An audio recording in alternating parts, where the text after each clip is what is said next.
Please be ready for a dictation of a matter on organization of Ministry of Defence taken from the website indianarmy.nic.in. 5 seconds. After independence, the Ministry of Defence was created under the charge of a cabinet minister, and each service was placed under its own commander-in-chief. In 1955, the commanders-in-chief were renamed as the Chief of the Army Staff, the Chief of the Naval Staff, and the Chief of the Air Staff. In November 1962, the Department of Defense Production was set up to deal with research, development, and production of defense equipment. In November 1965, the Department of Defense Supplies was created for planning and execution of schemes for import substitution of defense requirements.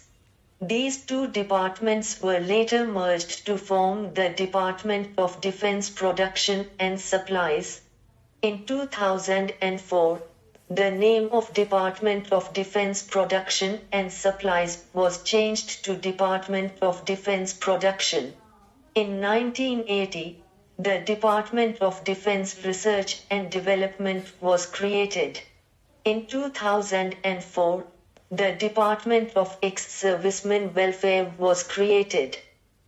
The Defense Secretary functions as head of the Department of Defense and is additionally responsible for coordinating the activities of the 4 departments in the ministry.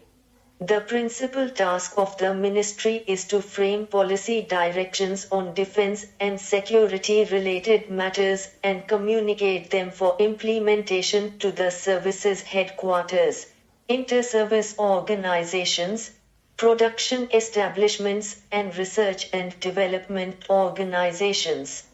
It is required to ensure effective implementation of the government's policy directions and the execution of approved programs within the allocated resources. The Department of Defense deals with the integrated defense staff and 3 services and various inter-service organizations.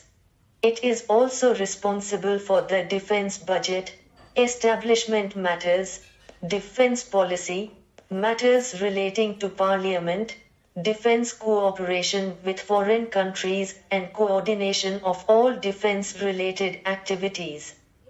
The Department of Defense Production is headed by a secretary and deals with matters pertaining to defense production, indigenization of imported stores, equipment and spares, planning and control of departmental production units of the Ordnance Factory Board and defense public sector undertakings. The Department of Defense Research and Development is headed by a secretary, who is the scientific advisor to the Raksha Mantri. Its function is to advise the government on scientific aspects of military equipment and logistics and the formulation of research, design and development plans for equipment required by the services. The Department of Ex-Servicemen Welfare is headed by a secretary and deals with all resettlement, welfare and pensionary matters of ex-servicemen. However, to a soldier facing such challenges and going beyond the call of duty is but second nature. Life's turbulences and turmoils have a special flavor for him. For those not exposed to a war or war-like environment, this flavor is beyond the realms of imagination. The Indian Army soldier is infused by a set of values that make the soldier willingly face a plethora of challenges and difficulties, and when the call may come, to give the ultimate sacrifice in the service of the nation. The ethos of the army is ingrained in all soldiers with an unwavering will to succeed, accepting their grave responsibility and an unbridled ability to give their lives for others. confident that in return the nation will look after them and their families.